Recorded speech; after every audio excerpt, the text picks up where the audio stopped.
Cordial saludo para cada uno de ustedes. Yo soy el hermano Emerson Franco, soy monje benedictino, diácono de la provincia misionera San Pedro y San Pablo, de rito anglicano, que a su vez pertenece a la iglesia ISEC. Les mando miles de bendiciones a cada uno de ustedes, a sus familiares, y que Dios bendiga enormemente las obras de sus manos. Hoy vengo a traerles algunas herramientas, unos consejos y, como quien dice, algunos tips para aquellas personas que nos acompañan en las misiones y que ejercen el ministerio del lectorado o que hasta ahora no han sido instituidos como lectores, pero de alguna u otra forma nos están colaborando en esa labor, ¿sí? Entonces, para eso es bueno recordarles de dónde viene y de dónde nace este ministerio. Si nos remitimos al libro de los Hechos de los Apóstoles, podemos ver que en el capítulo 2, versículo 42, la palabra dice así: todos se reunían asiduamente para escuchar la enseñanza de los apóstoles y participar en la vida en común, en la fracción del pan y en las oraciones. Un santo temor se apoderó de todos ellos, porque los apóstoles realizaban muchos prodigios y signos. Todos los creyentes se mantenían unidos y ponían lo suyo en común. Y si seguimos leyendo Hechos de los Apóstoles, vemos cuáles eran cada una de las actividades que se realizaban en estos cultos cristianos. Recordemos que antes no se llamaba ni misa ni Eucaristía, sino que lo llamaban la fracción del pan.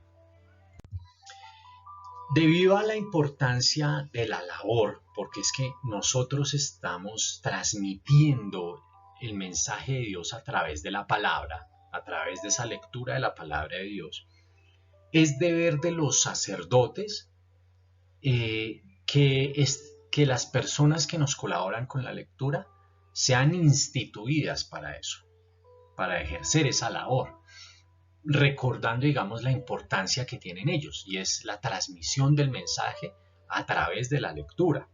Entonces, es deber de cada uno de los sacerdotes escoger personas aptas para este ministerio, personas idóneas, ya lo vamos a ver más adelante, ¿sí? Porque es que esta labor es muy importante, ¿sí?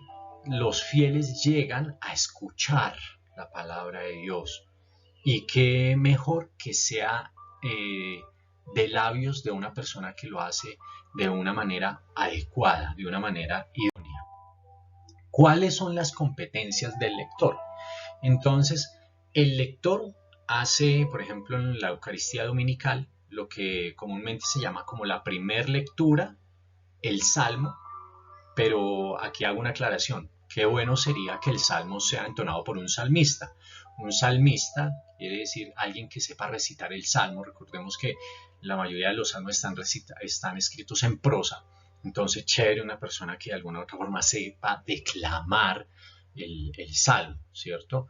O cantarlo. ¿Por qué no? Una persona que tenga un buen tono de voz. No quiere decir que sea cantante, pero sí que tenga un buen tono de voz y sepa cantar el Salmo. Y además está la segunda lectura. ¿Bien?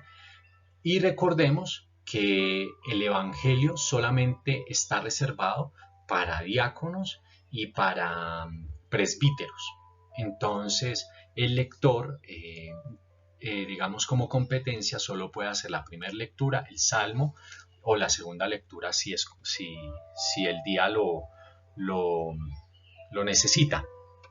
Además, otra de las labores del lector es dirigir los cantos de la Eucaristía. Cuando no hay un ministerio de canto, por ejemplo, que hay instrumentos o hay un cantante, es deber del lector hacer que los fieles entonen los cantos, como por ejemplo el canto de entrada, el de salida, el de comunión, etc.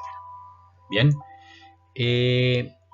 también es deber del lector instruir a los fieles, ¿cierto? Como que prepararlos el por qué están en esa Eucaristía.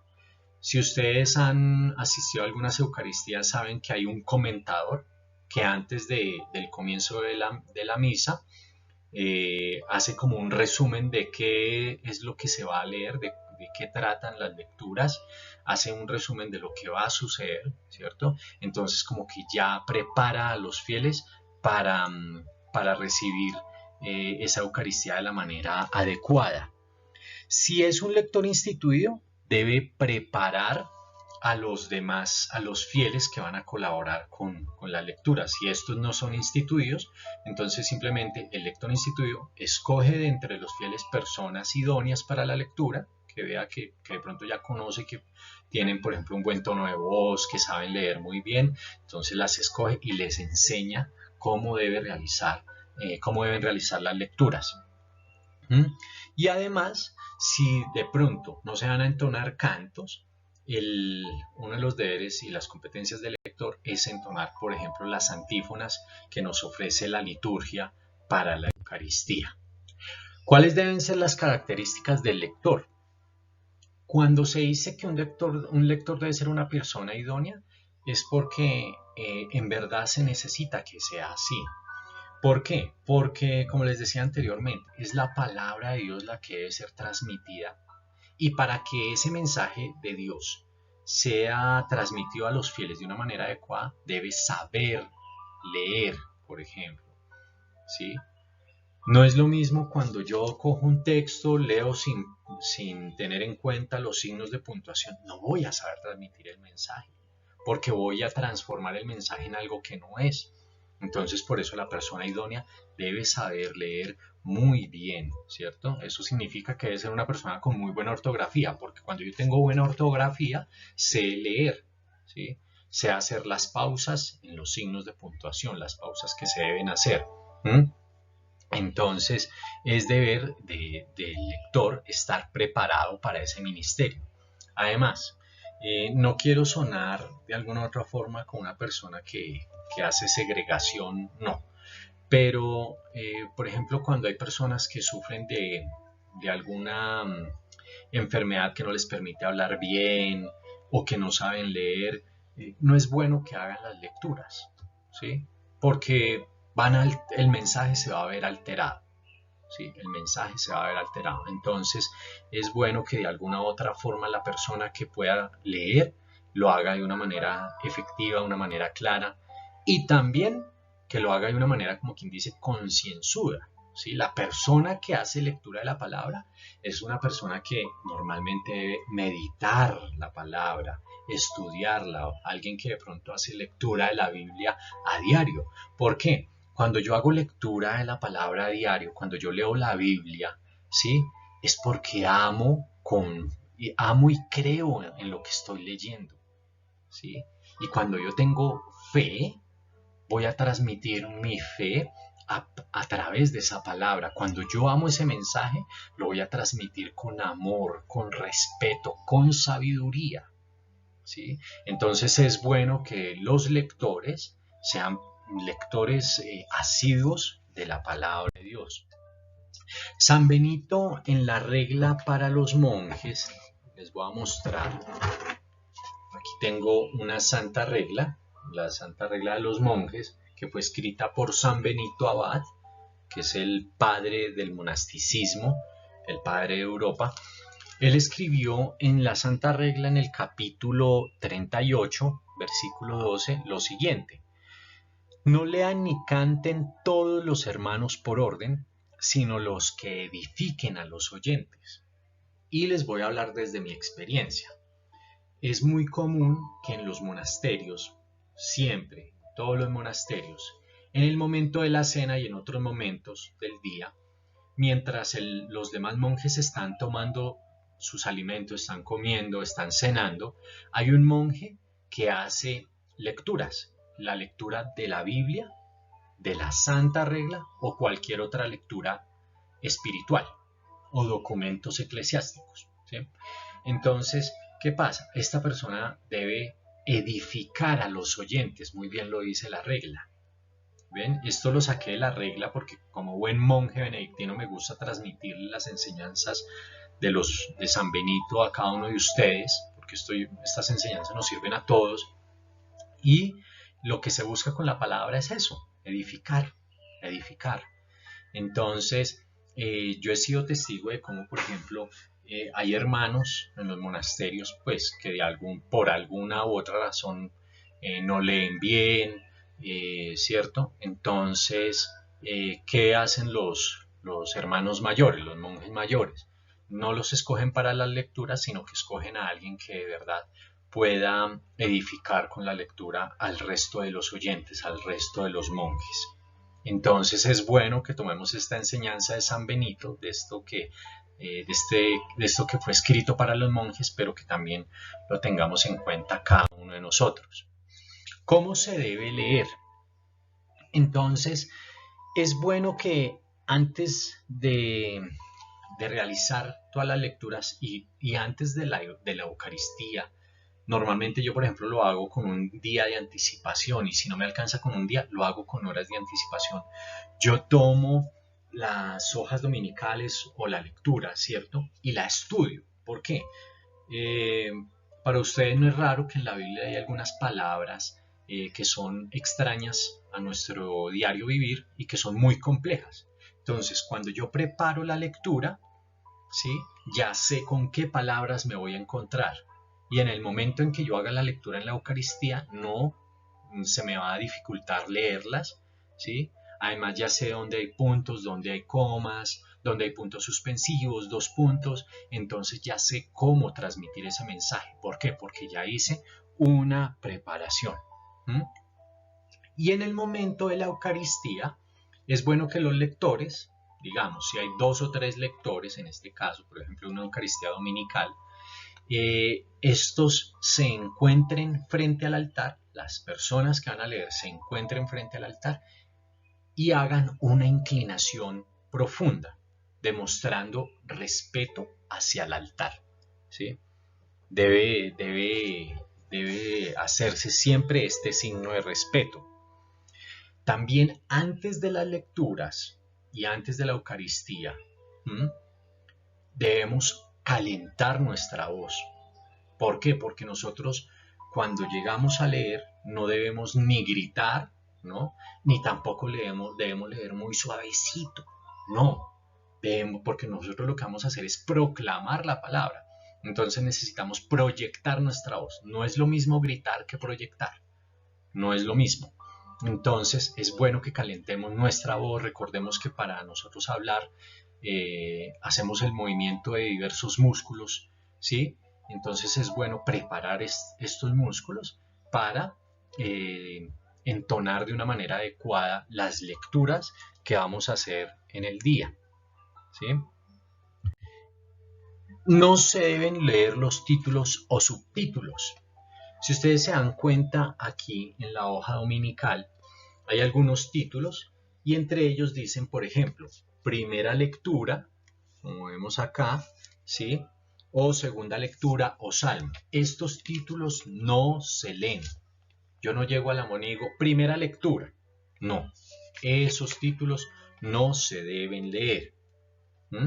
Simplemente vamos a anunciar el libro que vamos a proclamar. Por ejemplo, de los Hechos de los Apóstoles. En aquellos días, y continuamos con la lectura. Pero nunca decimos ni primera lectura, ¿sí? Tampoco decimos salmo, no. Por ejemplo, en el salmo lo que hacemos es que entonamos, ¿sí? O proclamamos, yo digo que entonar mejor, el salmo responsorial. Un ejemplo, aquí lo vemos. Oh Dios, que te alaben los pueblos, que todos los pueblos te alaben. Pero nunca decimos salmo responsorial, no. De una, el salmista o el primer lector dice, oh Dios, que te alaben los pueblos, que todos los pueblos te alaben. Si nos damos cuenta, este salmo responsorial, este responsorio del salmo, es un poco largo y a veces a los fieles se les dificulta memorizarlo. Entonces es bueno que el lector del salmo o el salmista vuelva y en cada intermedio y repita el salmo hasta que los fieles lo memoricen, ¿sí? Entonces, por ejemplo, yo soy el salmista, entono el salmo responsorial y digo así, oh Dios, que te alaben los pueblos, que todos los pueblos te alaben. La gente responde, ¿cierto? Y dice, que Dios tenga piedad y nos bendiga, ilumine su rostro sobre nosotros. Conozca la tierra tus caminos, todos los pueblos tu salvación. Y si veo que la gente como que está perdida, vuelvo y repito el responsorio del Salmo. Oh Dios, que te alaben los pueblos, que todos los pueblos te alaben. Y esto pasa cuando el responsorio del Salmo es muy largo y tiene mucha dificultad. Entonces, salmista, por favor, siempre que veas que los fieles no memorizaron el Salmo, repitamos el responsorio. ¿Listo? No importa. Repitámoslo hasta que la gente lo memorice. ¿Mm? Lo mismo, en donde dice segunda lectura, ese título de segunda lectura no se lee, no se lee. De una nos remitimos al libro que vamos a proclamar y lo anunciamos. Del libro del Apocalipsis. Y continuamos la lectura. Del libro del Apocalipsis. El ángel me llevó en espíritu a un monte grande y elevado. ¿Ven?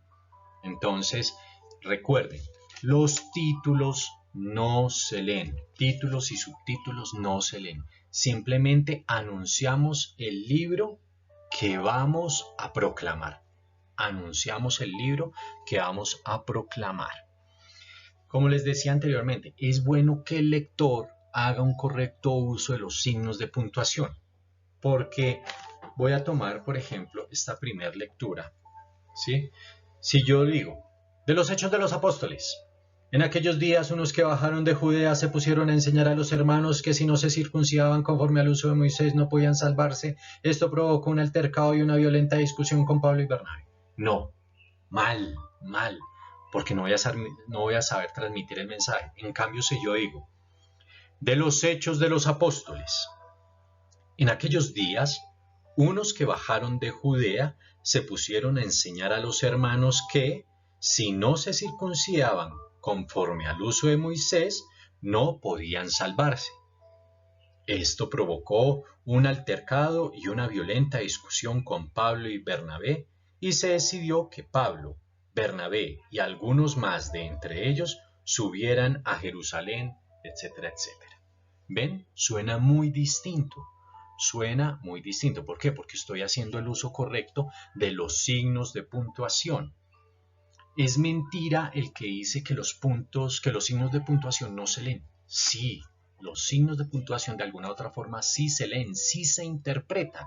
Porque, por ejemplo, la coma me invita a tomar una respiración, ¿cierto? El punto me indica que debo hacer una respiración más larga, una pausa más larga. Entonces sí debo tener en cuenta los signos de puntuación. Lo mismo, los paréntesis, las diéresis, ¿sí? Los signos de exclamación, por ejemplo. Es importante leerlos porque, por ejemplo, si hay algo que debemos resaltar, subimos un poco el tono de la voz. Estos tips igual yo se los voy a ir reforzando con otras lecciones que vamos a dar más adelante.